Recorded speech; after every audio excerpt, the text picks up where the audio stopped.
Hello there, this is Peter Beckenham, the Village Marketer. And today I want to share with you a really interesting concept. And it's about you becoming a success as a sage. Yes, if you've been in business for some period of time, then you've amassed an amount of wisdom already. Not just content, not just expertise, not just experience, but wisdom. And I'd like you to listen very carefully what I've got to say today, because I think you should start to adopt in your own way of doing things the approach of a sage rather than the approach of an expert or an authority or a thought leader. Let me share my screen with you and I'll take you through some ideas. And I hope you find them not just helpful, but also that they give you something to really think about in terms of the way you're going about your business right now. Okay, so here's a very quick little presentation about succeed as a sage. In other words, helping others to make a bigger impact in this world.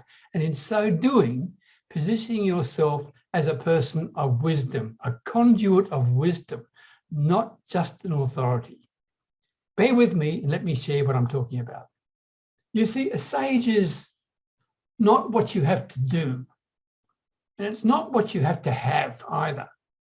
It's who you have to become in order to inspire your clients to create transformations for their customers. So that is the key, where you can inspire your clients, your customers, to inspire their customers to take the transformations they wish. So you're standing back a step. Can you see where I'm coming from now? Why is that important? Well, bear with me. Let me now share some ideas that, one, may help you create more impact. Secondly, help you become more memorable, more remarkable. And thirdly, to create more profits. And in doing that, you're going to become a sage. You see, there are three levels of focus as an entrepreneur. The most common level is called business focus, right? And that's really a transactional focus. And the major questions that people ask are what type questions when they're in that level? What price to charge? What Facebook ads should I use? What social media platform should I be on? What type of sales funnel should I use? These are all what questions, right? Because they're transactional. And generally speaking, people will do business with you based on price. The second level of focus is an authority focus. And that's where you position yourself as an expert, as a hero, as a thought leader, right? And the most common questions in that area are how questions. For example, how to increase sales revenues, how to get more exposure, how to get better open rates for my email, how to build a community, how to create live broadcasts, how to master SEO, something I've never done, by the way, how to network and collaborate with people, with partners for referrals. So that's the authority focus. And that's a good level to be at, right? It's really a thought leader one. And the real factor here are outcomes or results. People will buy you, people will take you on, people will be guided by you because of the results you can get. And this authority focus is all about you building resonance with people. Okay, when they resonate with you, then they learn to respect you. When they learn to respect you, then they can be inspired by you. That's you being a thought leader, okay, and providing outcomes and results that people want. And therefore they would pay you significantly more and you'd be perceived as much more valuable than a business-focused transaction person. Make sense? But what I want you to consider is go to the next level, which is the sage focus, not a business focus, not an authority or an expert or a thought leader focus, but a sage focus, where you are providing inspiration to your clients to ensure that they take their clients through a transformational experience. As a sage focus, you're no longer the hero, okay? You're no longer the authority. You are making your clients the hero. You are making your clients the authority, the thought leaders. That's the point of it, all right? With that in mind, I've changed some of my taglines. For example, here's my Facebook thing, and I've called myself the Sales Sage for Solopreneurs, because I truly believe I express not just sales skills and sales training, but also a lot of sales wisdom. And I'm sure you do as well in your own specific field. And speaking of Facebook, and I've got the same on LinkedIn, by the way, this is what I say in terms of a description within the About Me area. As the Sales Sage for Solopreneurs, I enjoy inspiring my clients to consistently provide memorable moments for both their existing and prospective clients that enables them to enroll customers for life. I'll come back to that. By empowering people to experience the transformations they are seeking both in life and in business, right? It's all about building a remarkable family of customers. Can you see where I'm coming from now? As a sage, right? You are exactly empowering people to experience transformations with your clients. Now, to succeed as a sage requires you to be three things, right? One, to be memorable or remarkable in everything that you do. Two, you need to be profitable. And to be profitable, you've got to be able to attract and fill your pipeline with clients. Otherwise, you'll not be profitable, right? And three, you've got to be impactful. In other words, as I alluded to earlier, you've got to be a conduit of wisdom to your clients. So let's look at them one by one. Being memorable or remarkable. This is all about the inner game to start with. You need to lead every day with belief and confidence that you can create transformations for people and with people, and show these people how they can create transformations for other people, right? You are guiding them. Secondly, you need to create memorable messaging experiences, both text, voice, and video. It's got to be memorable. They've got to be remarkable. And thirdly, you've got to be able to master people interactions with a deep understanding of why people make choices.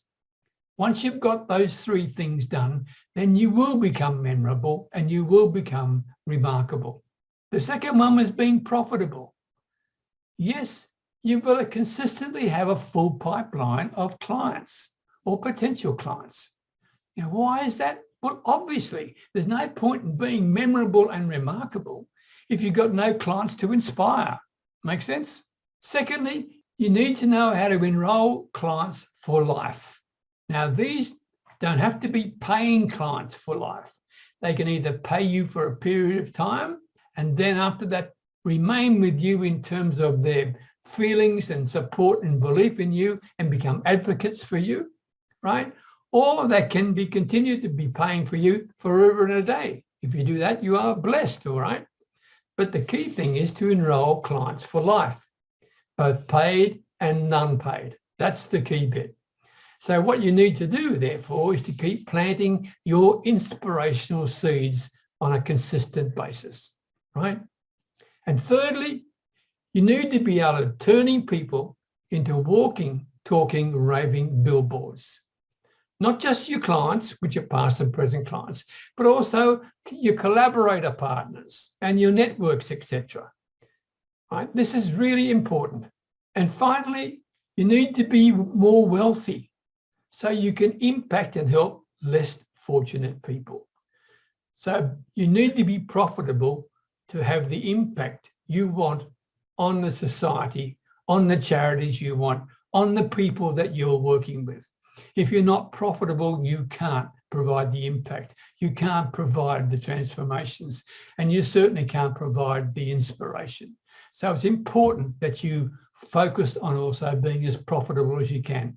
And the key part of being profitable is to have a consistently full pipeline of customers seeking your help, care, and attention. All right. Thirdly, being impactful. As I earlier mentioned to you, you've got to be a conduit of wisdom. You've got to be an ambassador for and a supporter of others in the things that you are passionate about, whatever your niche may be. We need to inspire our clients to be the hero to their audience, to show them how to do that, to position them in a way that their audience thinks, wow, I am so lucky to be with them. And also you need to foster a movement or a community, more than just clients. Build a family of connections that you can lead and inspire by your memorable and impactful actions every day. Because if you do that, you're going to create a ripple effect throughout the community. And this is really important in terms of achieving any particular missions that you may have or the why that you have. So as I mentioned to you earlier, you need also, in order to be impactful, you need to be able to create wealth, not just revenue.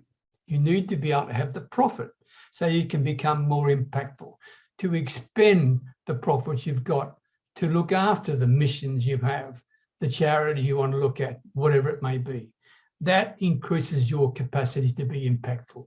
It's not just a revenue game. So my question for you is, are you ready to step up to become a sage? Are you committed to provide transformations for your people, for your clients? Are you willing to step away from being the hero and instead show others how to position themselves that way as the hero? Are you prepared to go from being an authority, the go-to person, to a sage, where your wisdom guides, encourages, empowers people to reach new heights in life and in business? Are you ready for that? Let's hope you are. So let's decide right now. 1, for you to become more memorable and more remarkable. 2, to become more profitable. 3, to become more impactful than we were yesterday. I hope you agree with me, because the idea and the concept of you positioning yourself as a sage that inspires other people will attract even more people to you, position you even more impactfully within your own niche, and give you the ability to empower more people to enjoy their experiences working with you. I hope you found that I've helped. Best wishes from Thailand. Talk to you soon. Bye for now.